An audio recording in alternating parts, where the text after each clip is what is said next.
কথা বলার অধিকার থাকতে হবে প্রত্যেকটি মানুষের।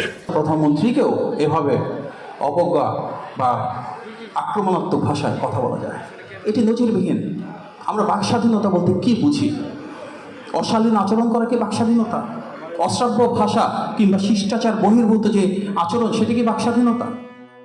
দল হিসেবে বিএনপি ও সরকারের শীর্ষ পর্যায় থেকে নাগরিকদের বাকস্বাধীনতা সুরক্ষার কথা বলা হয়েছে বারবার। ২০২৪ সালের আগস্টে তারেক রহমান নিজেও তাকে নিয়ে আঁকা একটি ব্যঙ্গচিত্র শেয়ার করে প্রশংসিত হয়েছিলেন। কিন্তু সরকার গঠনের পর গত ২ মাসেই সামাজিক যোগাযোগ মাধ্যমে প্রকাশিত কন্টেন্টের কারণে অন্তত ১০ জনকে গ্রেপ্তার করা হয়েছে। তাদের বিরুদ্ধে মূলত ফৌজদারি দণ্ডবিধির ৫৪ ধারা, সন্ত্রাস বিরোধী আইন ও সাইবার সুরক্ষা আইনে মামলা করা হয়েছে। আমার সামনে আজকে বসে আছেন বিরোধী দলের নেতা। আমি দেখেছি ২০২৫ মার্চ ১২ জোটের একটি ইফতার মাহফিলে মগবাজারে, সেখানে নিজ মুখে উনি বলেছিলেন এই যে জুলাই আন্দোলনের ক্যারিসমেটিক নেতা হচ্ছেন তারেক রহমান। মাননীয় স্পিকার, মাননীয় সংসদ সদস্য একটা তথ্য ভুল দিয়েছেন। আমি যে ইফতার মাহফিলে অ্যাটেন্ড করেছিলাম এটা জুলাই বিপ্লবের আগের, এটা পরের নয়। আর গত বছর জুন মাসে কোনো রোজা ছিল না। ধন্যবাদ মাননীয় স্পিকার। এই ভিডিওটি পোস্ট করার জন্য গত ২৫ এপ্রিল নিশাদ নামের এক কলেজ শিক্ষার্থীকে গ্রেপ্তার করে দেবীগঞ্জ থানা পুলিশ। ভিডিওটির ক্যাপশনে নিশাদ পানি প্রতিমন্ত্রীকে গাঁজাখোর বলে মন্তব্য করে। মামলার এজাহারে বলা হয়, পানি প্রতিমন্ত্রীর সংসদ বক্তৃতার ভিডিও কৃত্রিম বুদ্ধিমত্তা দ্বারা এডিট করে সামাজিক যোগাযোগ মাধ্যমে প্রকাশ করে। বাদী স্থানীয় এক যুবদল নেতা মোহাম্মদ আব্দুস সালামের দাবি, এই ভিডিও ও ক্যাপশনের ফলে দলীয় কর্মী হিসেবে তার ব্যক্তি সম্মানের ক্ষতি হয়েছে। যারা মামলা প্রতি অভিযোগ, তারা আমাদের ফ্যামিলিতে কাউকে বলতো আপনার ছেলে বা আপনার ভাই এরকম করতেছে, আপনার ভাইকে শাসন করে, নয়তো পরে সমস্যা হবে। এটাই আশা করছিলাম যে তারা এইভাবে বলতো, তাহলে আমরা অনেক উপকৃত হতাম। তো তারা এইভাবে না বলে ডিরেক্টলি মামলা করছে, এই জন্য আর কি। আর এখন তো সবকিছু ঠিকঠাক, এখন তাদেরকেও বলার কিছু। অন্যদিকে একই থানার পুলিশ শাকিল আহমেদ নামের আরেকজনকে গ্রেপ্তার করে ২২ এপ্রিল। তার বিরুদ্ধে অভিযোগ, তিনি কৃত্রিম বুদ্ধিমত্তা ব্যবহার করে প্রধানমন্ত্রীর কন্যা জাইমা রহমানের সঙ্গে নিজের এই ছবিটি বানিয়েছেন। সঙ্গে এই ক্যাপশনটি জুড়ে দিয়েছেন তার ফেসবুক স্টোরিতে। মামলাটি দায়ের করেন স্বেচ্ছাসেবক দলের নেতা মোস্তাফিজুর রহমান। তারও দাবি, এ ছবিটি প্রকাশের কারণে প্রধানমন্ত্রীর পরিবারের পাশাপাশি দলের কর্মী হিসেবে তার নিজের সম্মানও ক্ষুণ্ণ হয়েছে। এই মামলায় শাকিল আহমেদ এখনও কারাগারে বন্দী। শাকিলের পরিবারের দাবি, তিনি কোনো রাজনৈতিক দলের সঙ্গে জড়িত নন। তারা বলছেন, প্রথমেই গ্রেপ্তার না করে শাকিলকে সতর্ক করা যেত। যেহেতু এটা মাননীয় প্রধানমন্ত্রীর বিএনপি যদি সকল অঙ্গ সংগঠনের নেতা কর্মী তাকে ডাক দিয়ে প্রথমবারের মতো আলটিমেটাম দিত বা একটা থ্রেট দিত যে এরকম কাজ আর কখনো করবা না, যদিও সে না করে থাকে, এটা প্রথমবারের জন্য তাকে যদি ক্ষমার সুযোগ দৃষ্টিতে দেখতো অনেক ভালো হইতো। আওয়ামী লীগ সরকার পতনের পর বাতিল হয় বিতর্কিত সাইবার নিরাপত্তা আইন। অন্তর্বর্তীকালীন সরকারের সময়ে এই আইনের অনেকটা পরিবর্তন করে সাইবার সুরক্ষা অধ্যাদেশে রূপান্তরিত হয়। পরবর্তীতে বিএনপি সরকার সংসদে এটিকে আইন হিসেবে পাশ করে। নিশাদ ও শাকিল দুজনের বিরুদ্ধেই একই থানায় সাইবার সুরক্ষা আইনের একই ধারায় মামলা হয়।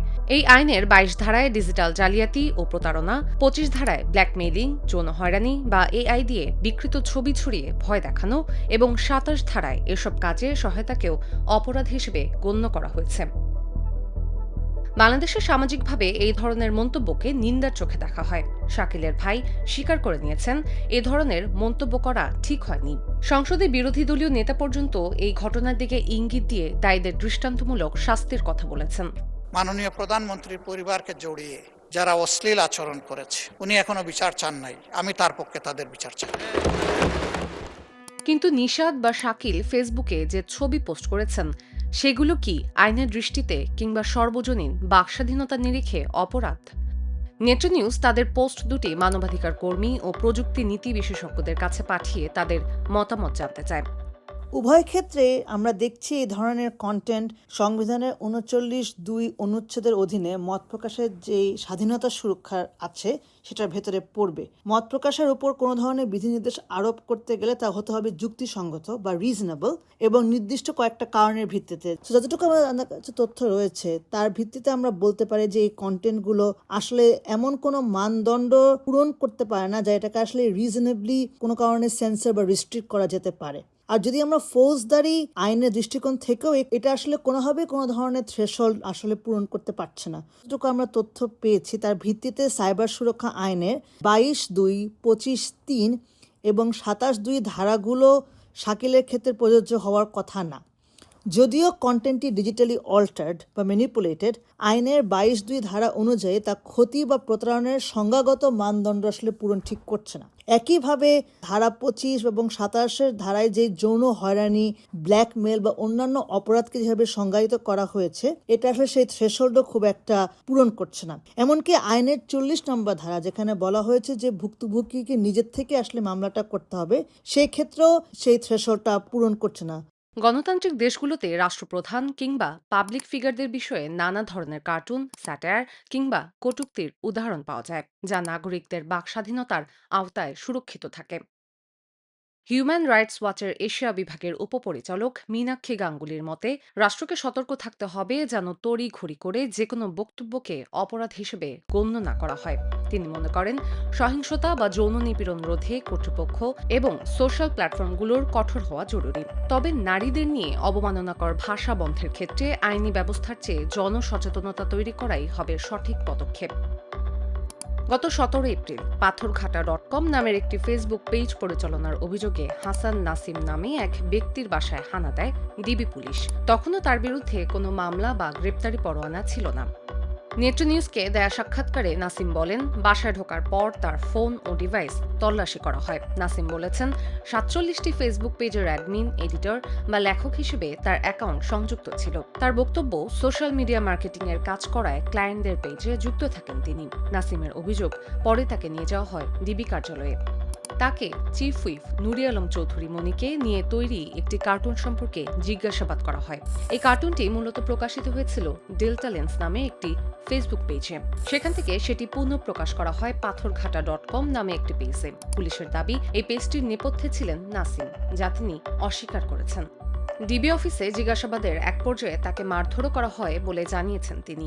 ওর পরে জাস্ট ওই চিফ হুইপের কার্টুনের কথা জিজ্ঞেস করলো যে এই ধরনের কার্টুন স্যার ওইগুলো, তখন আমি বলা দিছি যে আমি কোনো ধরনের কার্টুন আঁকা বা এগুলো পারি না, যে বা আমি এগুলো ছাড়িও না। এটা বলবো তখন খুব চেঁচাই উঠলো একজন।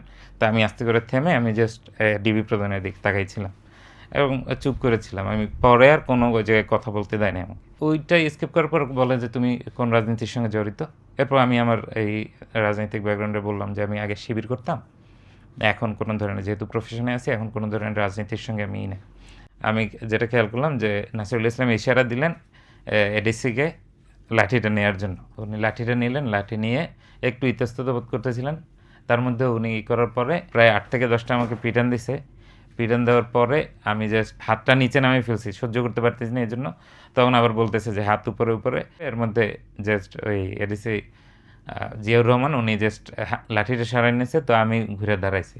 দাঁড়ানোর পরে আমাকে আরও কিছু কথা বলছে, কিন্তু আমার এই মুহূর্তে সময় নেই। ওই টাইমটা আমার আসলে একটু হয়ে গেছে, এলোমেলো হয়ে গেছে। এর মধ্যে একটা পিটান আমার কোমরে লাগছে, যেইটা আমার খুব বেশি হার্ম করছে আমাকে। যে আমার একটু, যেহেতু বসে কাজ করা হয়, একটু লো ব্যাক পেইনের সমস্যা আছে। নেত্র নিউজ এডিসি মোহাম্মদ জিয়াউর রহমান চৌধুরীর সাথে যোগাযোগ করে। তিনি নাসিমের অভিযোগ অস্বীকার করেন। এটা সত্য না ভাইয়া, আর আমি বলি এটা হলো টিভিতে আমার স্ট্যান্ড বাই ডিউটি ছিল, আমি ডিউটি অনুযায়ী আমি ছিলাম। তো এটা চিফ স্যার এবং জয়েন্ট কমিশনার নাসির স্যার আমাকে নিয়ে আসতে বলছেন। এরপর আমি আমার কাজটা করেছি এবং আমি ওনার ফ্যামিলির ওখানে যখন গিয়েছি, ওনার ওয়াইফ বা ওনার ভাই, আপনি বলতে পারেন যে আমি মানে সম্পূর্ণ প্রোটোকল যেভাবে মানে করে আমি সম্পূর্ণ ওভাবেই করে নিয়ে আসছি। এবং ইভেন আমি আসার সময় কোনো হাত করাও করাইনি, আমি সুন্দর করে নিয়ে চলে এসেছি। এই বিষয়ে আপনি মানে কাইন্ডলি যে সিআরটি স্যার, নাসির স্যার ভালো বলতে পারবেন আসলে। নেত্র নিউজ একাধিক ফোন কল ও হোয়াটসঅ্যাপ বার্তার মাধ্যমে যুগ্ম পুলিশ কমিশনার মোহাম্মদ নাসিরুল ইসলামের সাথে যোগাযোগ করে এবং এসব অভিযোগ সম্পর্কে মন্তব্য জানতে ডিএমপি মিডিয়া বিভাগে ইমেল পাঠায়। কোনো প্রতিক্রিয়া পাওয়া যায়নি। পরদিন 18 এপ্রিল গুলশান থানায় সাইবার সুরক্ষা আইনের 25 ও 27 ধারায় নাসিমের বিরুদ্ধে মামলা রুজু করে আদালতে তোলা হয়। অভিযোগ, পাথরঘাটা.com পেজের পোস্ট ব্যবহার করে চিফ হুইপকে ব্ল্যাকমেইল করা হয়েছে। মামলার বাদী নজরুল ইসলাম বলেছেন, তিনি ব্যক্তিগতভাবে হাসান নাসিমকে চিনতেন না। না, আমি ওরে চিন্তা বলো, আমি তো মামলা করছি আইডি পরে যখন ধরা পড়ছে তখন তো মামলা করা লাগে না, বুঝলেন না? ওই পাথরের সন্তান হিসেবে আমি বুঝছিলাম যে ওই আইডিটা এইভাবে লিখবে কেন। অন্যদিকে নাসিম বলেন, চিফ হুইপের সঙ্গে তার পুরনো যোগাযোগ ছিল। তার হয়ে অনলাইনে কিছু কাজও করে দিয়েছিলেন তিনি।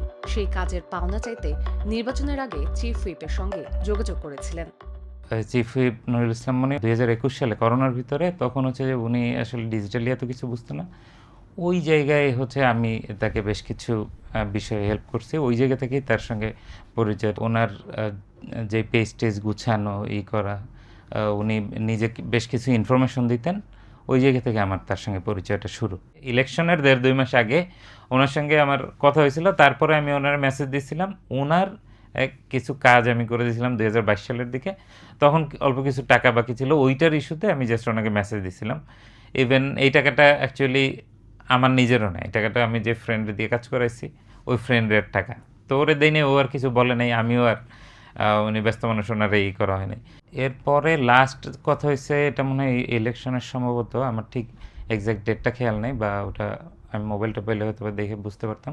1-1.5 মাস কি 2 মাস আগে তার সঙ্গে সর্বশেষ কথা হয়েছিল। আমি একটা ওনাকে নিয়ে লেখা লিখছিলাম। ওই লেখাটার পরে উনি কথা বলছিল, সেটা জাস্ট নর্মাল ক্যাজুয়াল আলাপ, যে কী অবস্থা, কি এই। উনি আমার সঙ্গে কথা বলার পরে আমি ওনাকে জাস্ট লাস্ট মেসেজ দিয়েছিলাম যে ওনার সঙ্গে অল্প কিছু লেনদেন ছিল, এইটা ছিল সর্বশেষ। তারপর আর কখনো তার সঙ্গে কোনো মেসেজিং বা কথা হয় নাই। 4 দিন পর জামিন পেলেও জেলগেট থেকে বের হওয়ার আগেই নাসিমকে জানানো হয় বরগুনায় তার বিরুদ্ধে আরও 2টি মামলা হয়েছে। এই 2 মামলায় সাইবার সুরক্ষা আইনের 23, 25 ও 27 ধারায় তার বিরুদ্ধে অভিযোগ আনা হয়। পাথরঘাটা.com পেজে বিদ্যুৎ পরিস্থিতি ও স্থানীয় রাজনৈতিক ব্যক্তিদের নিয়ে বিভ্রান্তিকর, মানহানিকর ও উস্কানিমূলক পোস্ট প্রকাশ করা হয়েছে। তাকে কারাগারে পাঠানোর পরপরই এ ঘটনা নিয়ে সামাজিক যোগাযোগ মাধ্যমের পাশাপাশি জাতীয় সংসদেও ব্যাপক আলোচনা ও বিতর্কের সৃষ্টি হয়। আমরা কল্পনাও করতে পারি নাই একটা নির্বাচনের পরে কার্টুন শেয়ার দেওয়ার জন্য হাসান ইনামকে গ্রেফতার করা হবে। মাননীয় স্পিকার, কার্টুন আমার ব্যাপারে আঁকার কারণে কেউ যদি গ্রেফতার করা হয়, তাকে ছেড়ে দেওয়ার জন্য আমি অনুরোধ জানাচ্ছি। এ নিয়ে সমালোচনার পর এপ্রিলের শেষ সপ্তাহে জামিনে মুক্তি পান হাসান নাসিম। শুরু থেকেই তার দাবি, পাথরঘাটা.com পেজের সাথে তার কোনো সম্পৃক্ততা নেই। সম্পৃক্ততা থাকলেও এই পেজের আলোচিত পোস্টগুলো কি সাইবার সুরক্ষা আইন অনুযায়ী অপরাধের আওতায় পড়ে? টেক গ্লোবাল ইনস্টিটিউটের গবেষণা প্রধান শাহসেব মাহমুদ বলেছেন, তার পর্যালোচনা অনুযায়ী এই আইনে এই পোস্টগুলো অপরাধ হিসেবে গণ্য হওয়া উচিত নয়। 3টি ঘটনার কোনোটিতেই অভিযোগকারীরা সরাসরি ক্ষতিগ্রস্ত ব্যক্তি নন, অথচ আইনে বলা আছে মামলা করতে হলে ক্ষতিগ্রস্ত ব্যক্তি অথবা তার মনোনীত প্রতিনিধিকেই করতে হবে। কিন্তু যারা এসব মামলা করছেন ক্ষতিগ্রস্ত ব্যক্তি বা ব্যক্তির প্রতিনিধি না হলেও তারা সবাই কোনো না কোনোভাবে ক্ষমতাসীন দলের রাজনীতির সঙ্গে যুক্ত। বিশেষজ্ঞরা বলছেন, সাইবার সুরক্ষা আইনটি অনেক ক্ষেত্রে অনলাইনে মত প্রকাশের স্বাধীনতার প্রতিবন্ধক। কিন্তু তা সত্ত্বেও এই আইন অনুযায়ী এই 3টি ঘটনা অপরাধ হিসেবে বিবেচিত হওয়ার কথা নয়। আমরা চাই দেশে এমন একটি রাজনৈতিক পরিস্থিতি হোক যেখানে আমরা ডিবেট করব, কথা বলবো, কিন্তু এরকম পরিস্থিতি আমরা তৈরি হতে দেব না।